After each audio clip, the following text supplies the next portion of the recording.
Ndabasuhuje mbahaye ikaze hano kuri chaîne yacu ya YouTube. Tubahaye ikaze tugiye kuganira ku kibazo cyangwa se ku ndwara, ni indwara zo munda, indwara z'inzoka. Tugiye kuvuga uko wakwivura inzoka zo munda. Inzoka zo munda ziri mu bwoko bwinshi. Hari inzoka zoroheje, hari twa tuyoka dutoya nyine umuntu arwara, twa tuyoka duterwa n'umwanda.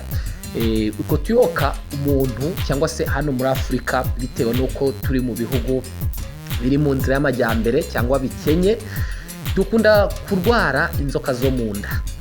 Uko tuyoka tutugira mu mara abaturage bo muri ibi bihugu byo muri Afurika, bitewe nuko isuku ari nkeya. Ntabwo ari ibanga kuvuga yuko hano muri Afurika dufite isuku nkeya mu gutegura ibyo turya, ibyo tunywa, imyambaro ndetse no gukaraba. Turacyari inyuma hano muri Afurika rwose, ntabwo ari ibanga kubivuga. Ariko nanone ntabwo mvuze yuko abantu bose bo muri Afurika bafite umwanda, ntabwo ari cyo nshatse kuvuga. Nshatse kuvuga ko umubare munini dufite ikibazo cy'isuku nkeya hano muri Afurika. Niyo mpamvu rero twibasirwa n'indwara zo munda, inzoka zo munda. Tugiye kuba tuvuga rero uburyo wakwivura izi inzoka zo munda mu buryo bworoheje. Inzoka zo munda zoroheje, utu tuyoka dutoya. Tuvuge n'ukuntu wahangana n'ikibazo cyitwa AMIBE. AMIBE ni indwara mbi. AMIBE ni indwara yagukona, ubwo ndavuga ku bagabo. Ni indwara ishwanyaguza inyama zo mu nda, igifu, igacamara, ishobora gutobora igifu rwose, ishobora kwangiriza umwijima, ishobora kwangiriza umutima. Iriya nzoka ya AMIBE iyo iri mu mubiri wawe ni inzoka mbi, ni inzoka mbi. Ngiye kuba nkubwira rero umuti wakoresha woroheje. Ntabwo bisaba kugira ngo ujye kwa muganga ngo bakuvure bidasanzwe, bagufate ngo umusarane, baguhe umuti, binini.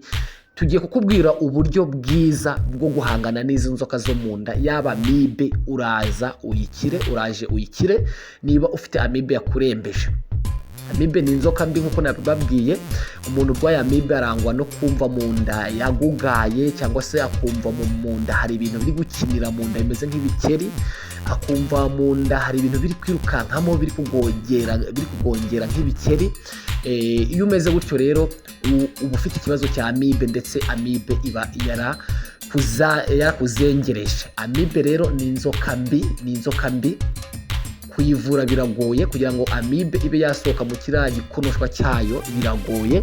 Ariko ngiye kukubwira umuti muri rusange wakoresha ukivura inzoka zo mu nda. Ndatekereza ko umuntu wese ukunda ubuzima, ukunda kuba yagira ubuzima bwiza, yahangana n'ikibazo cy'inzoka zo mu nda. Ni ukuvuga ngo umuntu ufite inzoka zo mu nda ashobora kugira ibibazo bigiye bitandukanye. Ashobora kugira ikibazo cy'imirire mibi, kuko niba uriye ibyo kurya, ibyo wariye haba harimo amafunguro ajya mu mubiri gufasha umubiri kugira intungamubiri, ibyubaka umubiri, ibirinda indwara, bitera imbaraga. Iyo uriye ayo mafunguro rero ufite inzoka, ayo mafunguro ntabwo ajya mu mubiri, ahubwo ayo mafunguro inzoka ufite mu nda nizo zita zirira ayo mafunguro, ugasigara ntacyo uri kwinjiza. Hanyuma wowe ibyo wariye bimwe bigasohoka, ukabijyana ku musarane, ukabyituma bikagenda. Ntabwo uba uri kugaburira umubiri rero, uba uri kugaburira inzoka, uba uri kugaburira izo nzoka ufite mu mubiri wawe. Ni cyagiye rero ubabona urya neza nta kutagira, ariko wajya kwivuza ku bitaro bagasanga ufite ikibazo cy'imirire mibi. Tugiye kukubwira rero uburyo wakwivura inzoka zo mu nda mu buryo bworoshye. Uburyo rero bwo kwivura inzoka zo mu nda ni uburyo bworoshye butagoye. Tugiye gukoresha tungurusumu. Tungurusumu mu kuvura inzoka zo mu nda ni umuti ukomeye, ubyumve. Inzoka zo mu nda iyo ukoresheje tungurusumu zose ufite mu nda zirakira. Nta nzoka usigarana mu mubiri wawe, mu mara yawe, mu gifu cyawe, nta nzoka zisigaramo. Ziriya nzoka bita Ascaris, ziriya nzoka za Ascaris ukuntu ziba ari inzoka ndende ziba ziri mu mara, ziriya nzoka zose iyo ukoresheje tungurusumu ziragenda zigapfa. Tungurusumu umuti w'inzoka. Tungurusumu umuti w'inzoka za AMIBE, inzoka za Ascaris, inzoka zose zo mu mubiri wawe, mu mara yawe.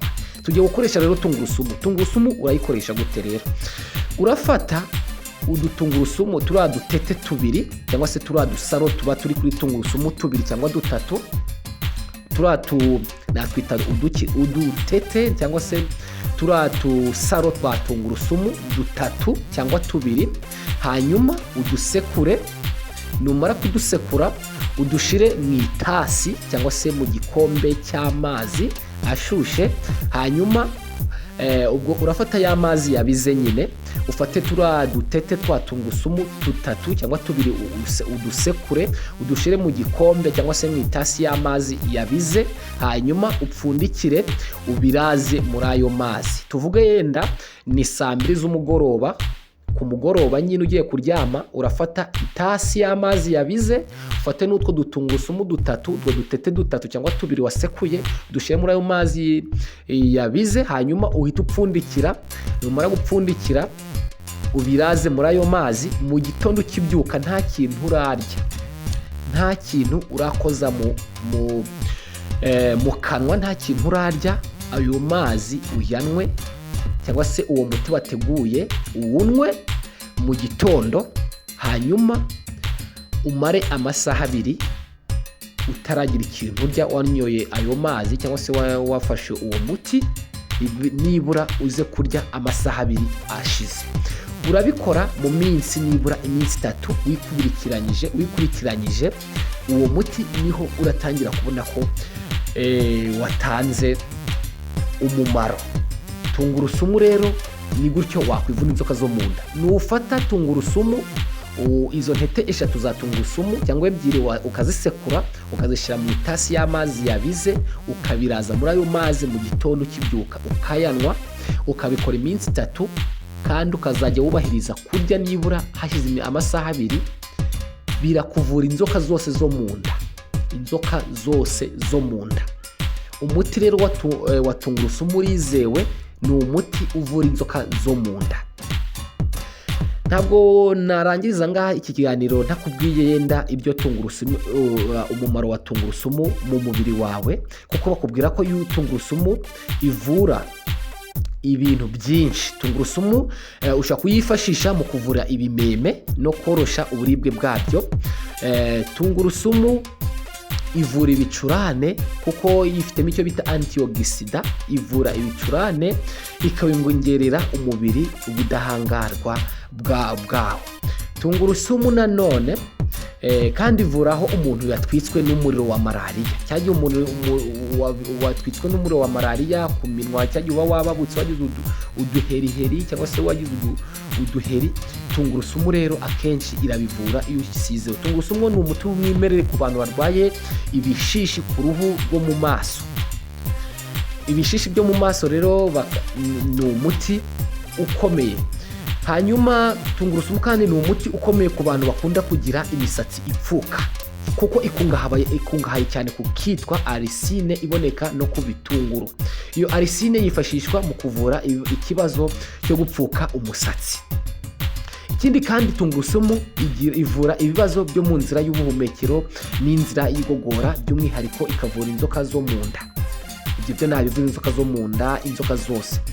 Tungurusumu rero uyinywa mu mazi mu gitondo cy'umunsi ukurikiyeho, nta kintu na kimwe kirajya mu nda. Umaze kunywa iyo tungurusumu iteguye ityo mu rwego rwo kwivura inzoka zo mu nda, ugomba gutegereza nibura amasaha 2 mbere yo gufata ifunguro rya mu gitondo. Tungurusumu kandi ivura ibibazo bibuza amaraso gutembera neza, igafasha mu gukumira indwara z'umutima zimwe na zimwe.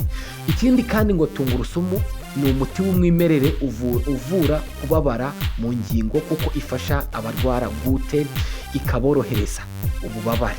Tungurusumu ni umuti uvuraho umuntu yarumwe n'agasimba nk'ivubi, uruyuki n'utundi dusimba. Umuntu asiga aho yarumwe n'agasimba ikaharinda kubyimbirwa no kubabara. Tungurusumu rero ushobora kuba utaruzi ko ari umuti. Hari abantu rero bavuga ngo tungurusumu ngo bakunda kuyirya, ngo hari abantu bavuga ko bakunda tungurusumu kubera ko ibahumurira nabi, kandi bakavuga ko ibabihira. Nyamara burya ngo ni ingenzi cyane mubimenye, ku buryo yakagombye kujya ihora hafi cyane cyane ku bantu bafite abana. Ku bantu bafite abana batoya bagitoragura bikabatera inzoka zo mu nda, ndetse n'abakunda guhorana inkorora n'ibicurane. Mu byiza bya tungurusumu navuze rero ni ibyo ngibyo. Nakubwiye yuko tungurusumu ivura ibintu byinshi. Tungurusumu yifashishwa mu kuvura rwose ibintu bigiye bitandukanye. Ndatekereza ko rero kugeza ubu, cyangwa se niba wakurikiye iki kiganiro uko nagitangiye nuko nkirangije, umenyeje akamaro ka tungurusumu. Tungurusumu tuyifashishe mu kuvura ibintu navuze muri iki kiganiro byose, indwara zose. Tungurusumu izakuvura indwara zo mu nda, indwara za AMIBE, indwara za Ascaris, indwara zo mu mara, inzoka zose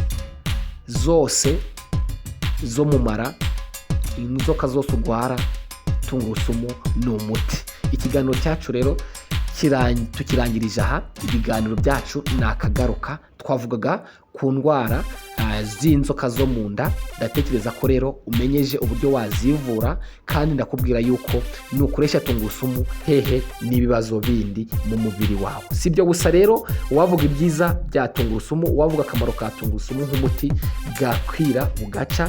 Tungurusumu ni umuti ku bintu byinshi bigiye bitandukanye, kandi nkubwira ko tungurusumu ari n'ikirungo cyifashishwa mu gutegura n'amafunguro.